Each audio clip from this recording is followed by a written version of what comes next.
Abrimos, señoras y señores, la mesa de En Perspectiva en este martes, que es 3 de septiembre del año 2019. Mesa de análisis político, están con nosotros Fernanda Boidi, buen día. Buenos días. Diego Luján, ¿cómo te va? Buen día.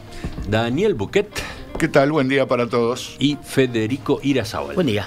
¿Todo bien? Muy bien. Bueno, vamos a conversar de los 3 partidos de mayor peso político, podríamos decir, o los que encabezan las encuestas. Vamos a detenernos en cada uno de ellos. Empecemos por el lado del Frente Amplio, donde la interna ha mostrado movimientos fuertes en esta última semana. Ayer se concretó el acuerdo entre Alianza Progresista, liderada por el canciller Rodolfo Noboa y la ministra Lilian Quechichán, y el nuevo sector Fuerza Renovadora del expresidente del Banco Central, Mario Vergara. Este acuerdo implica un quiebre en el Frente Liber Seregni, que fue creado en torno a Danilo Astori y que agrupaba a Asamblea Uruguay, el Nuevo Espacio, Alianza Progresista y otros sectores menores. Además, hace caer la lista única al Senado que iban a presentar Asamblea Uruguay y Alianza Progresista, con Astori y Quechichán en los 2 primeros lugares. ¿Por qué se dio esta ruptura? Bueno, se dio luego de que el Nuevo Espacio, que preparaba una lista propia al Senado bajo el paraguas del Frente Liber Seregni, hizo un pacto con la Liga Federal del diputado Darío Pérez de Maldonado. Esto molestó a Alianza Progresista, que tiene entre sus principales referentes al ex intendente fernandino Óscar de los Santos, que, como se sabe, mantiene un viejo enfrentamiento con Pérez. Pero ese no es el único motivo. Además, Alianza Progresista objeta las reiteradas violaciones de Darío Pérez a la disciplina partidaria. Hablando en conferencia de prensa, la ministra Quechichán dijo ayer que la postura de Alianza Progresista no fue escuchada dentro del Frente Liber Seregni. Es público y notorio que la Alianza discrepó con la incorporación de la Liga Federal, fundamentalmente porque fue algo inconsulto y nos pareció una decisión política de envergadura como para que no se discutiera en el Frente Liber Seregni. Y bueno, nos quedamos un poco solos, eso es verdad.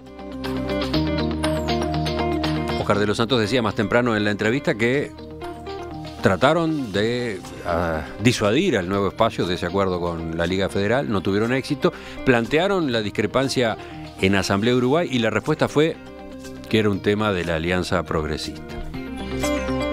Este acuerdo que ahora se concreta, el acuerdo de Alianza Progresista con Fuerza Renovadora, implica además que Alianza Progresista pasa a formar parte del sublema Progresistas, que Vergara fundó semanas atrás junto a otros 3 nuevos grupos, los de Álvaro García, Cristina Lustenberg y Fernando Amado. Los escucho. Bueno, tenemos que tomar nota, ¿no? Esto es como cuando se lee 100 años de soledad. Necesitas el árbol genealógico de los Buendía. Acá hay que llevarlo anotadito porque es difícil. Está haciendo falta un gráfico, un dibujo para entender todos estos nombres y a su vez cómo se relacionan o no bajo sublemas y en diferencia con otros sublemas del Frente Amplio. Sí, lo que pasa es que también hay una forma como de distinguir esto en 2 niveles. Uno son como los grandes espacios ideológicos dentro del Frente Amplio, que serían más estables, y acá estamos hablando del espacio del ala moderada del Frente Amplio o del sereñismo, para ser un poco más específicos, pero luego estamos hablando de grupos que ya estaban establecidos, como Asamblea Uruguay, el Nuevo Espacio y Alianza Progresista, y estamos hablando de grupos creados en torno a esta coyuntura electoral, el propio grupo de Vergara, el de Álvaro García, etcétera, ¿no? Y hay debe haber una decena de nuevos grupos en el Frente Amplio. Había un estallido en materia de grupos. Exactamente. Y esto tiene que ver con que el Frente Amplio está pasando por una especie de coyuntura crítica que no es completamente ajena a también un proceso de renovación bastante generalizado en la oferta electoral uruguaya, ¿no? Está bastante movida la cosa, pero está movida entre partidos, está movida adentro de los partidos, y yo creo que acá hay una cuestión que es más estructural que coyuntural. Esta decisión puntual, el acuerdo de Nuevo Espacio con Darío Pérez, la molestia de Alianza Progresista, etcétera, es bastante coyuntural, pero hay un fenómeno estructural que tiene que ver un poco con la decadencia de la imagen y la popularidad de Danilo Astori, que era el referente de este espacio, o el principal referente de este espacio, su imagen decayó mucho. Su imagen decayó al punto que Astori desistió de ser precandidato presidencial cuando las encuestas mostraban que el apoyo que podría tener Astori era ínfimo. De ser una de las figuras más relevantes en el Frente Amplio, había caído muy abajo, al punto que mucha gente de ese sector veía la candidatura o la precandidatura de Vergara con entusiasmo. Sin embargo, esa posibilidad de renovarse todo el espacio del Frente Liber Seregni con la candidatura de Vergara no se dio por distintas circunstancias, y allí se dividieron. El Frente Liber Seregni apoyó la precandidatura de Martínez, y Vergara se fue bastante solo, con el apoyo de algunos grupos menores, a luchar por su precandidatura. Y el problema es que este escenario se siguió moviendo, yo diría, a favor de Mario Vergara y en contra de Danilo Astori, en términos de perspectivas electorales, posibilidades de tener resultados positivos en un escenario donde en realidad el Frente Amplio va a tener resultados negativos, en el sentido de que va a votar peor que hace 5 años. Ahora, una de las primeras cosas que pensaba cuando uno lee lo que decía Fernanda, ¿no? La maraña de siglas, agrupaciones, etcétera, es cómo sería este panorama de no haberse derogado o de no haberse eliminado la acumulación por sublemas a diputados que tuvimos hasta la reforma del 96, ¿no? Porque esto también operaba a un nivel todavía un poquito más bajo. Todavía las listas al Senado pueden acumular por sublemas y entonces se dan estos acuerdos. Mira, capaz que si no se derogaba la acumulación por sublemas no se generaba este problema. Puede ser, es verdad. Pero, o por lo menos tendríamos menos problemas de coordinación a esos niveles. Pero eso es uno de los temas. La lista de los Santos y la lista de Darío Pérez en Maldonado podrían acumular un sublema. ¿Vos decís? Esa la difícil, otras podría ser. El problema es que ahora no pueden, ahora no pueden. Estrictamente compiten entre sí. Exacto. Entonces eso fue lo primero que pensaba ayer cuando uno leía la cantidad de nombres y de jugadas. Y un poco retomar lo que decía Daniel y volver a la importancia a veces de cómo las reglas electorales y algunas decisiones políticas también definen este tipo de acuerdos y estas pequeñas disputas por los lugares en las listas, ¿no? En el caso de Vergara, realmente de pasar de tener un 8% o un 9% el total de los votos dentro de la interna del Frente Amplio, se ha transformado en la figura ahora que tiene un paraguas lo suficientemente amplio, o está desplegando un paraguas lo suficientemente amplio como para nuclear dentro de sí a lo que era el ala moderada, ante el desdibujamiento, o por lo menos el perfilamiento un poco más radical del Partido Socialista, que también llama la atención que, siendo el partido del candidato presidencial del Frente Amplio, haya quedado reducido a un espacio muy menor. Es muy probable que si uno hoy ve la distribución interna, o lo que sería la distribución interna de los votos, el Partido Socialista vea bastante mermada su representación en la Cámara de Senadores y en la de Diputados.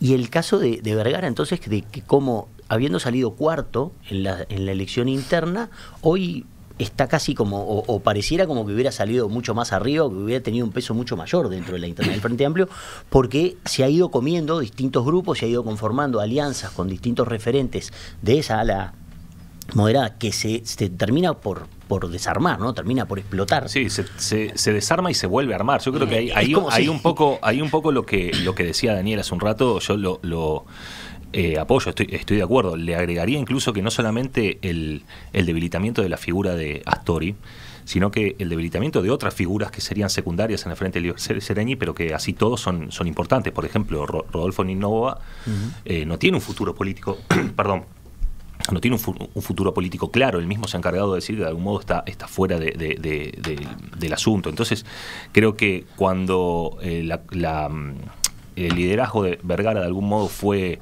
eyectado del Frente Liber Seregni y por tanto tuvo que ir por la vía personal a armar su propio espacio, lo que sucede ahí es que el espacio progresista termina reagrupando los dio la vuelta. Sectores, claro, sin necesidad de tener un apoyo oficial por parte de Astori, que podría haber tenido, y por la vía de los hechos, sin ese apoyo, logra así todo convertirse en un punto focal de este proceso.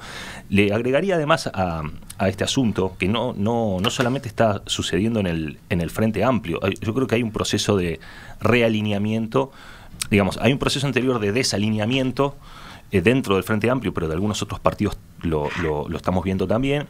Y por tanto, como la competencia y la oferta tiene que estructurarse de alguna forma al proceso de desalineamiento que tiene que ver no tanto con cuestiones ideológicas, comparto lo que decía Daniel antes, sino fundamentalmente con cuestiones de liderazgos e incluso personales, ¿no? Lo que estamos viendo aquí no es que hay un sector del Frente Amplio que se hace más pequeño, ¿no? No es que los moderados son menos que antes. Se reacomodan. Se reacomodan. La correlación de fuerzas entre moderados, si se quiere, y extremistas, para ponerle etiquetas, es más o menos la misma. Lo que sucede es que hay algunos liderazgos que están en declive, otros que están en ascenso, y entonces lo que vemos es un proceso de reconfiguración, ¿sí? Pero que no cambia sustantivamente, creo yo, la correlación de fuerzas dentro del Frente Amplio. Bueno, pero el espacio moderado había caído como 10 puntos, ¿no? En Frente Liber-Seregni desde 2009 a 2014. En esta ocasión no tenemos un competidor que emergió en las pasadas, que es Sendik y la 711. Ahí queda un espacio que hay que ver cómo se va a redistribuir. Y está, además, si vemos la foto ya no a nivel de sectores, sino de todo el Frente Amplio, el liderazgo creciente de Andrade en su alianza con COSE, que según alguna encuesta estaría recibiendo como un 30% de la intención de voto al Frente Amplio. Hay que tomar esto con muchos granos de sal, porque es una encuesta... Es una única encuesta que habla de estos datos con muy pocos casos y demás. Pero entonces, estaríamos tal vez asistiendo a una reconfiguración de la correlación de fuerzas en el Frente Amplio. No lo sabemos. Lo cierto es que como bien decía Diego, la progresista se reconfiguró sola tras desalineamientos que ahora se reagrupan con fíjate qué interesante. Dos cosas. Primero, la construcción de polos de atracción electoral que sirven para la coordinación de los candidatos, pero que eso lo que estaría reflejando también es la potencialidad de esos candidatos de atraer votos, se da a través de los precandidatos presidenciales. O sea, estamos hablando de dos espacios que parecen como más potentes que el resto, por el ala izquierda, por llamarle de alguna manera, con Andrade y Carolina Cose, ambos precandidatos presidenciales, y del otro lado, en el espacio moderado, con Vergara. Pero el candidato no logra nada de eso. Precandidato presidencial. En cambio, lo que está paralizado en el Frente Amplio es como el centro, ¿no? El centro del Frente Amplio, no el centro del Uruguay. Lo que sería el Partido Socialista, por ejemplo. Bueno, por un lado el MPP, que me parece que es el sector que no presenta ninguna novedad, no sé, capaz que me estoy perdiendo algo en este mare magnum de Bueno, se supone noticias. que Sánchez y Orsi salen a la cancha con todo, No, joven. Quiero decir, figuras... figuras emergentes. No, por eso, figuras nuevas o alianzas novedosas, o sea, el MPP, el espacio 609, Mujica, la 711 a la cabeza, no, pues ya esa alianza ya existía, más allá de que ese grupo lo que creo no se reeditó es la alianza del MPP con el Partido Comunista, que eso sí es una novedad del otro lado. El tema, bueno, efectivamente, es parte del proceso de en realidad el Partido Comunista está ganando espacio público y atractivo con la figura de Andrade. Yo no daría por perdido. Yo creo que el Frente Amplio en el centro va a perder, es decir, va a reducir su votación, el Partido Socialista y el MPP, y Casagrande, que en esto, digamos, Casagrande que tuvo... A ver, pasan limpio espacios, porque de nuevo, creo que el oyente se pierde. A ver, el ala izquierda o radical del Frente Amplio, que tradicionalmente incluye al Partido Comunista y al MPP, está dividida. El Partido Comunista formó esta alianza con Carolina Cose, donde hay algunos grupos involucrados y que parece tener un fuerte potencial. A la izquierda. A la derecha del Frente Amplio, el espacio Liber-Seregni, que se estaría nucleando o concentrando detrás de la candidatura al Senado de Mario Vergara. Y entonces, en el medio, el socialismo, que yo lo veo algo disminuido, el socialismo sí tiene una novedad, y es que en la interna del socialismo los sectores radicales derrotaron a los sectores moderados, y da la impresión de que su propuesta electoral ya prácticamente no va a incluir a los moderados. Me enteré, creo que ayer, de que, por ejemplo, Daisy Tourné, que, tenía un lugar en la lista, aunque no era un lugar salible, renunció a se están produciendo fugas. El propio Álvaro García se había retirado. Entonces el Partido Socialista me parece que queda medio golpeado, a pesar de que tiene esta alianza con Casagrande, donde Constanza Moreira había logrado capitalizar aquella precandidatura presidencial y generar también un foco atractivo de votación, pero francamente no veo que esté logrando un fenómeno similar. De hecho, varios de los grupos que apoyaron a Constanza Moreira en la elección anterior, hoy están en una zona más cercana al espacio moderado, ¿no? No queda claro. Magnolia, ir... El apoyo a la precandidatura de Martínez en su momento creo que partió un poco ese espacio, ¿no? Más particiones. Sí, claro. Son muchos grupos. De hecho, Magnolia ir, por citar a los dos más conocidos, porque hay más, claro. Pero que se están yendo, bueno, no apoyan más a Casa Grande y están, digamos, en una zona de cercanía con este espacio más moderado, aunque creo que aún no han definido sus alianzas, su presentación electoral estrictamente y sus alianzas en la interna. Pero es interesante porque el Frente Amplio está renovándose por los extremos y lo veo como quedado en la zona del centro del Frente Amplio. Lo curioso es que el candidato presidencial, en el caso del Frente Amplio, no ha logrado constituir ningún polo de atracción. Es decir, de los candidatos, como bien señalaba Daniel recién, que han logrado constituir, o las figuras que han logrado constituir polos de atracción, son candidatos derrotados en la elección interna, en la competencia presidencial. Los tres derrotados tienen a su modo cierto liderazgo en la consolidación de esos pequeños espacios o subgrupos dentro del Frente Amplio. Y hablamos de listas y hablamos de lugares en los distintos grupos al Senado, etcétera. Y yo no he escuchado hablar de Daniel Martínez encabezando ninguna lista, no he escuchado hablar absolutamente de nada de él. Es interesante. ¿Qué pasa si Martínez pierde mañana la elección? Encabezará la lista al Senado por el Partido Socialista, ¿no? Yo tengo un nombre para encabezar la lista al Senado del Partido Socialista que no es Daniel Martínez, que pertenece justamente al ala radical. Sería la cabeza del Lo que pasa es que además ahí hay una paradoja, ¿no? Justamente Martínez es del Partido Socialista, pero es de los que pierden. Es del ala moderada, es de los derrotados. Pero el Partido Socialista, en este caso unificado, apoyó la precandidatura de Martínez. Claro. Pero no lo lleva pero, a la lista pero Senado, claro, no están identificándose con la figura de Martínez. O sea, la capacidad de atracción de votos que, por ejemplo, Mujica, candidato a presidente del FA, le generó al espacio 609 es clarísima, es evidente. La lista, no me acuerdo cómo le decían, pero la lista de Mujica. Yo no veo a los socialistas haciendo campaña por sus listas, por la 90 o por como se llame, diciendo esta es la lista de Martínez. Más bien aparecen como divorciados. Sí, es impresionantemente compleja la realidad esta que ha ido conformándose, ¿no? O que todavía no sabemos cómo se va a conformar. Sí, y es compleja en la medida que hasta octubre todos estos grupos en algún sentido trabajan para Martínez, o sea, trabajan para sus propios puestos a los que aspiran en el Parlamento, pero también para la candidatura presidencial de Daniel Martínez. Ahora, ¿qué va a pasar si Daniel Martínez es presidente y está tan atomizado y con tantas divisiones el Frente Amplio? Sabemos que hay dispositivos, como en todos los partidos, hay dispositivos de disciplina partidaria, pero tenemos ejemplos claros de que crecientemente se ha incumplido. Entonces, el apoyo propio parlamentario que pudiese tener un Martínez presidente está muy cuestionado, sobre todo cuando se ve tan atomizado. En ese sentido, no sé si no hay un parecido con Tabaré Vázquez, ¿no? Sí, se ha hablado. Tabaré Vázquez casualmente también venía del Partido Socialista y sin embargo no tuvo al Partido Socialista como su sostén. Pero Tabaré era el líder del Frente Amplio indiscutido. Sí, creo que, digamos, Martínez no tiene el ascendiente que tenía Tabaré en su momento sobre el partido, porque era es más un líder sectorial, si se quiere, que está más identificado. Vázquez lo estaba también, pero tenía como una primacía entre en su momento la primera candidatura de Vázquez a la presidencia fue en el año 94 y la lista más votada fue la de Astori. Si yo no me equivoco, en aquella elección. Fue cuando se creó Asamblea Uruguay. Para ir cerrando este tema, porque tenemos otros dos para tratar, no han comentado nada ustedes a propósito de la chispa que encendió este fuego, ¿no?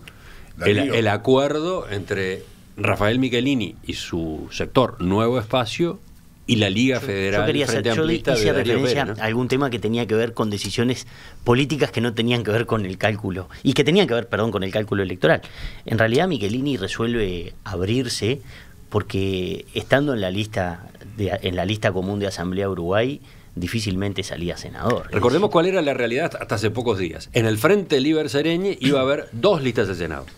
Una de Asamblea Uruguay y Alianza Progresista y otra del Nuevo Espacio. Pero de antes, digo yo, el Nuevo Espacio resuelve comparecer solo, en este caso, porque sabía que si iba en ese trío con Asamblea Uruguay, la Alianza Progresista y Nuevo Espacio, al Nuevo Espacio le tocaba el tercer lugar. Esto es claro, lista. Esto es un efecto de la cuota... de la paridad. De la paridad. Además, que estableció está bueno señalar. El Frente se puso el grillete otra vez. Porque Michelini puede reclamar que tiene más votos que Alianza Progresista dentro de ese espacio, por lo tanto el segundo lugar en una lista común.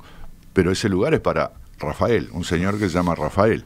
No hay, digamos, una mujer, como en el caso de la Alianza, como Lilian Quechichian, la ministra, que sea representativa del sector como para ocupar un lugar tan relevante. Entonces, efectivamente, si van a una lista común, solo puede ir tercero. Y 3 senadores parecería que no van a sacar. Por lo tanto, la decisión de sacar su propia lista parece casi obvia. Mirá qué interesante lo que estábamos dejando al margen. En cálculo electoral... Chercher la femme se llamaría esto. Sí. O chercher la femme, la obligación de poner una femme. Claro, chercher la femme para el grupo, porque eso puede funcionar. En el caso del Nuevo Espacio le funciona en contra, porque tiene una figura que es un hombre y que, bueno, y que es muy excluyente. Alianza Al revés, cuando hay un grupo que tiene mujeres como primera figura o de los principales dirigentes de un grupo, a ese grupo se le facilita hacer acuerdo porque dicen, necesito una mujer, listo. Que bien le vendría eso al Partido Socialista, que tiene 2 mujeres. Entendido el brete. La fam sería la respuesta. Entendido el brete de Rafael Michelini al Nuevo Espacio, ahora falta que comenten la decisión de Michelini de hacer el acuerdo con Darío Pérez. Y bueno, no es el único, ¿no? Esta cosa de buscar acuerdos parciales a nivel de distintos departamentos. En el Partido Nacional también se ha dado, lo explicaba Luis Alberto Heber esta mañana en la entrevista, y es, bueno, abrir la cancha, ¿no? Que distintas listas a diputados apoyen en sus departamentos para maximizar las chances de obtener un puesto en el Senado que se vota en base nacional. O sea, acá lo que entra a jugar son las distintas circunscripciones electorales. Pero vino a buscar a una figura problemática por lo menos, del Frente Liberal. Y yo creo que Darío Pérez, si ahora comparece con el Senado del Nuevo Espacio, debe haber participado con todos los grupos del Frente Amplio, elección tras elección. Claro. No sé incluso si repitió. Como el Loco Abreu, que jugó todos los cuadros. Claro, es como el Loco Abreu.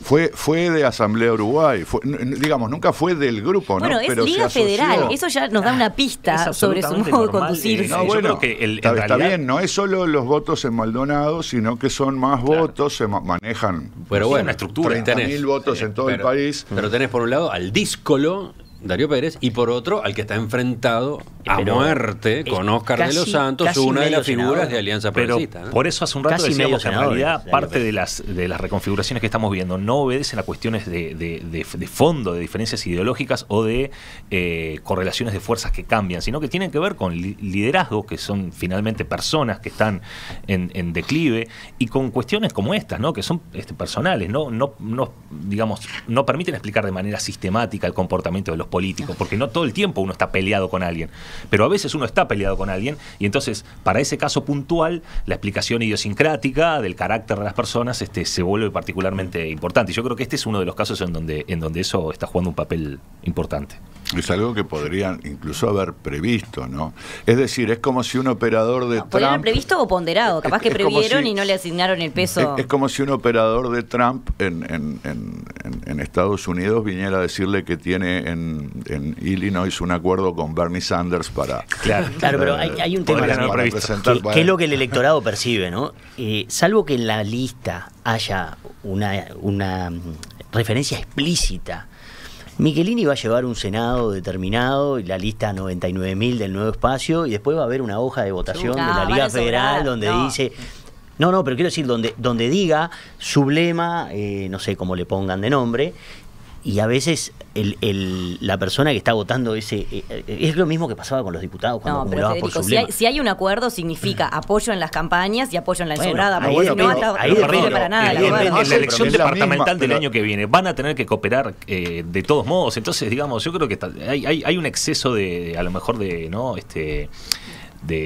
sé cómo decirlo. Purismo. Sí, no sé. De celo. Mucha sensibilidad. Antes de pasar al próximo punto del orden del día, señores, agrego un mensaje que llega de la audiencia, lo firma Diego y dice: error conceptual. Si Daniel Martínez pierde la elección, vuelve a la intendencia y va por su reelección en Montevideo. Por eso no tiene candidatura al Senado. En algún momento se había sugerido eso, ¿sí? No lo tengo claro. En todo caso, supongo que no es algo que esté hablado. De hecho, a ver, Martínez renunció a la intendencia. No está de licencia, por lo tanto no vuelve. Claro, buscará su reelección, pero de afuera. Podría, sí, buscar volver a ser electo. Ya volvemos, ya seguimos en la mesa de análisis político. 2 comentarios, en algún caso preguntas de oyentes sobre el tema anterior. Anabela dice: no entiendo algo. En la lista del Senado, esa del Frente Libre Sereñi, ¿no podría haber ido Quechichán en tercer lugar y se cumplía igual con la ley paritaria? No, porque ellos pedían paridad. Claro, la ley sí, la ley no precisa paridad, pero el Frente Amplio, si bien, yo qué sé, en fin, si alguien registra una lista que no lo cumple, andás a ver si te la impugna, porque la Corte no va a decir nada. Pero el Frente Amplio resolvió que todas las listas del Frente Amplio fueran paritarias, es decir, luego de un hombre una mujer o luego de una mujer un hombre, y entonces están tratando de cumplir con eso. Lilian Quechichán iba a ir en el segundo lugar y eso era lo que complicaba a Rafael Michelini. Exacto. Eso era lo que ustedes señalaban. Y después está el mensaje de Sergio, que a propósito de uno de los puntos que se conversó recién, dice: Daniel Martínez no va de candidato al Senado porque, según nos explicó, ya estuvo allí y no le gusta, no se siente cómodo en el Parlamento. Nos lo dijo conversando en la Escuela de Periodismo de Búsqueda hace ya un tiempo. Es llamativo de todas formas. Bueno, él ha expresado esto, lo expresó cuando dijo que no quería, que no se veía en un puesto de vicepresidente en caso de que no ganara la candidatura del Frente. Ahora, una cosa es que no se encuentre en el puesto y otra es que no se presente. Claro, y es una señal política, ¿no? Que tu partido no te lleve en la lista del Senado. Senado. Claro, pero que es al revés, porque a Martínez siempre dijo que lo de él es lo ejecutivo. El tema es que el Senado es una especie de segunda línea de dirigentes que el Partido Socialista lo puso al Senado porque le servía para conseguir votos, y si ahora el Partido Socialista pensara igual, lo pondría. El problema es que ahí hay una diferencia, un distanciamiento ideológico.